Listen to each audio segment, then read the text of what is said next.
Welcome to the Society. I'm the Elvish Pioneer. And I'm Jungleborn Pioneer.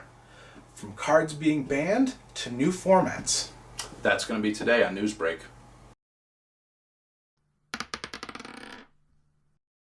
Today on Standard News, Field of the Dead is dead. Wizards of the Coast made a surprising decision with an emergency banning of Field of the Dead. It has just been dominating the meta lately, taking over all basic control decks as well as ramp decks, dragging the games out way too long, making every game go to time, or most of the games go to time. That being said, it also, in the Mythic Championship 5, was about 42% of the decks being used were just variations of Field of the Dead decks. And I think that's probably why they decided to ban it today. In Pauper news, Wizards of the Coast decided to ban Arkham's Astrolabe. This card was being used in most decks that ran 3 or more colors and made it way too easy in a format that doesn't have a lot of mana fixing to fix your mana. Not only did you get to draw 1 card, but you could take 1 mana and turn it to any color you needed. And that's way too dominating in a format that is used of basic commons. Probably the most exciting news today, new format. Pioneer. Oh. Yeah. So what do we got here in Pioneer? So Pioneer is kind of like Modern. It's a non-rotating format, starting at Return to Ravnica and moving on till Throne of Eldraine and future sets. Oh man, that makes me feel pretty old. Yeah, right? I remember when they started Modern, and I thought I was old then, but and now they're adding something new that is new Modern. Now, as far as banned cards for this, I think we only have, what, the 5? Yeah, they've only announced 5 so far, and obviously as they define how this format will be played through the meta and cards coming out in the future, they'll add more things. But currently, it's, the 5 allied fetch lands. From the Kanza, what is it? Kanza Takara Yep. block? Yeah. Exactly. Okay. I don't know if I'd agree with that. I don't think that was necessary. I don't know, I disagree. It's been shown through history that if you have too much to fix your mana base, it makes it too easy to take advantage of every color in the game. Is that such a bad thing, though? It makes for kind of a messy meta. You'll end up seeing a lot of the same style of decks. Maybe so, but you know what? It does come at a cost, because you're going to pull a fetch, take 1 life, pull out a shock, potentially take 2 life. Now, 3 damage isn't much, we can make that up, but how many lands before it's really not worth it to keep doing that? And that is true, however, maybe you're not always fetching for shocks. Maybe you're fetching for the 1 swamp you need, or the 1 island you need. All right, I'll accept that argument. And you know what? Perhaps it also has something to do with the fact that we don't have any more enemy fetches around the horizon here. Yeah, that actually could be a part of it too. Which also makes me very sad. Of course we want more fetches. We always want more fetches. Give me all the fetches. And technically we did have those fetches reprinted, but it was printed in a Modern Masters set, which, just using basic logic, you'll realize Modern Masters, not part of Pioneer. Eternal Masters, not part of Pioneer. Yep.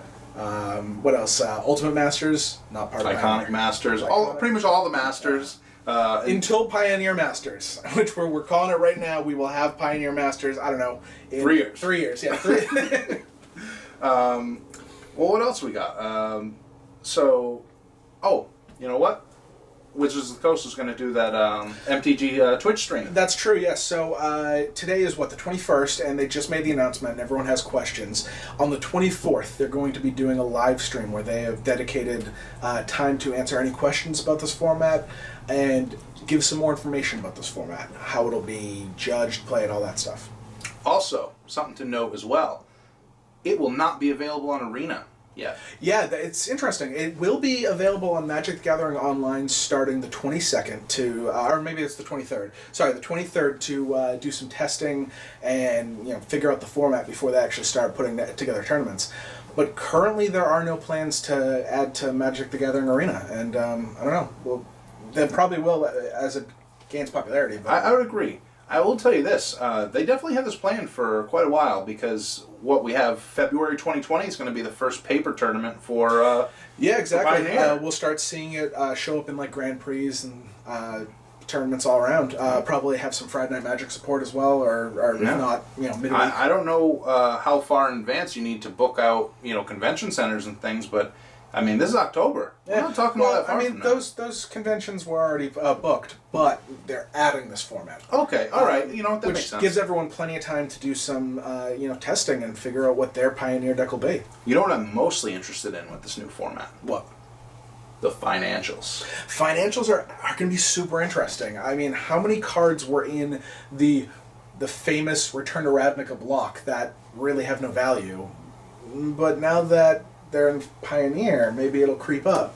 I mean, there's quite a few. Yeah. I mean, the shocks aren't banned, so right off the bat, Yeah. shocks they're not super cheap, but they're not anywhere near the fetches. I'm hoping they stay around the same, but now they'll be used in multiple formats. I don't know. We'll see.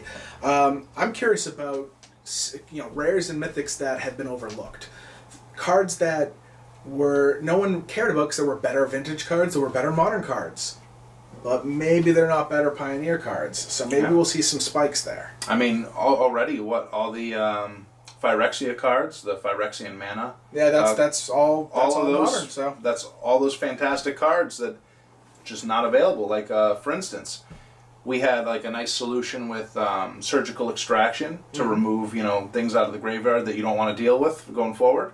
But now it's not there, so maybe Grafdigger's Cage or things like that are going to go up. Quite possibly, yeah.